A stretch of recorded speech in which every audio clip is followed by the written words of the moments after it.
Hey guys, and welcome to my new studio. Emily and I have been working hard on creating our own little studio, and this is what I've come up with so far. I put most of my stuff out. There's still a lot more stuff that I can't actually fit into the screen. Today I wanted to go through a short list of previous jobs that I've had. Given the recent video that we did with BBC Three, a lot of people were asking what kind of jobs could you get looking like that. The first major job that I remember getting,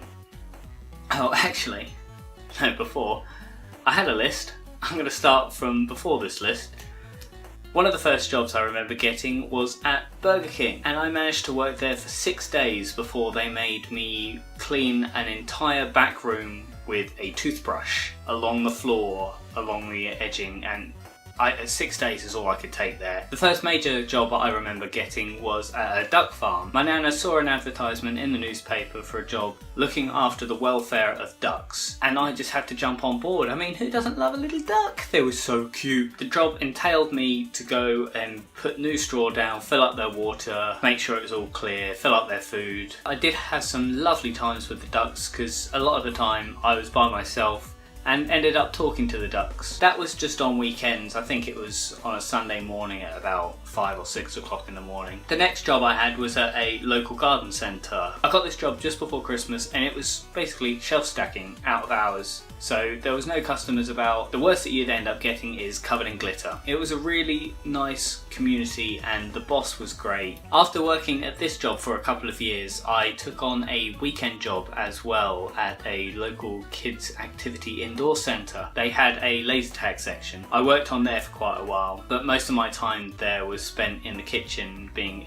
what they call a team manager, which basically means they don't pay you any extra and they give you more work. You have to figure out when everyone's going to have a break and have to organise all the parties with the birthday cakes and all the food that needs to go out at certain times. Anyway, I loved that job. It was great. Even though I wasn't getting paid any extra than the other people I was telling what to do, I had a great time doing that because, again, the people that worked there were really nice, and worryingly enough, I remember getting tipped in marijuana one time by a parent.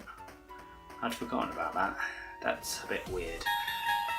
Now, whilst holding down those two jobs at the garden centre in the evenings and the activity play indoor centre thing on the weekends, I also started a job in insurance. Now, working all three of these jobs at the same time only lasted 2 weeks. I couldn't take it because I had no time to sleep. But as soon as I started the insurance company, I had to quit the other two, begrudgingly, because I did enjoy working there, but the insurance company was much better money and, well, it was a full-time job. I was taking calls from people that had damaged work vehicles, mainly for BT, but it was quite interesting some of the stories that you get from people. Like, there was this one woman that ended up in hospital because she had a sneezing fit on the main road and ended up hitting the central reservation and flipping her car loads. It's those kind of stories that you hear firsthand that really can send shivers up your spine. There's another story that stuck with me about a guy that was driving a lorry and saw this woman, made eye contact with her. She was walking down the road and then she managed to jump in front of him to try and commit suicide.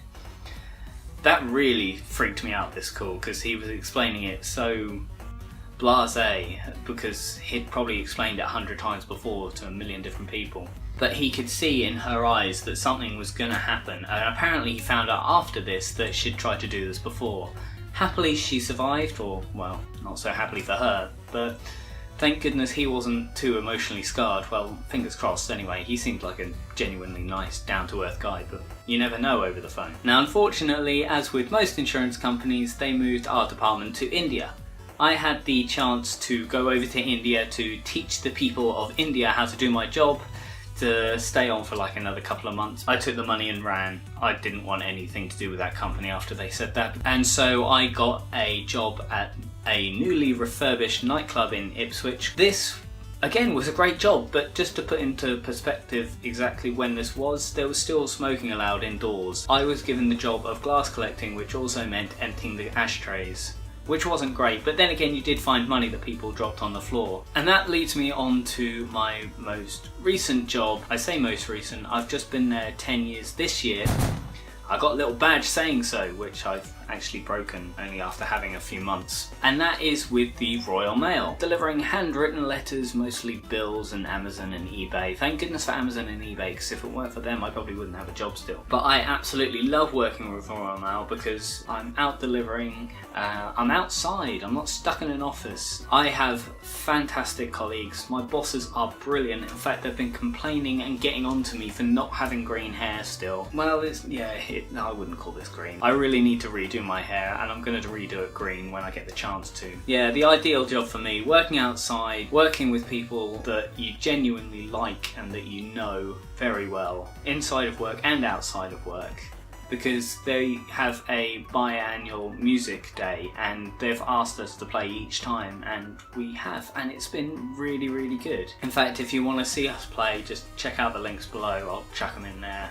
May not be everyone's thing, but there's a little information into the background working life of a freak that looks like this. If you have any questions, or if you'd like to tell me exactly where you work, if you look as strange as I do, or even if you don't look as strange as I do, where do you work? What has been your favourite job? And what has been your least favourite job? What horrible bosses have you had, and what fantastic bosses have you had? I'd really love to know. Leave your comments in the box below, chuck them on Twitter, Instagram, Facebook. And just before I close out, if you would like me to go into any more details about all this stuff surrounding me here, plus all the stuff that I have elsewhere in the house, let me know and I'll do a video of exactly what I've got here. Thanks for watching, guys. I'll catch you next time.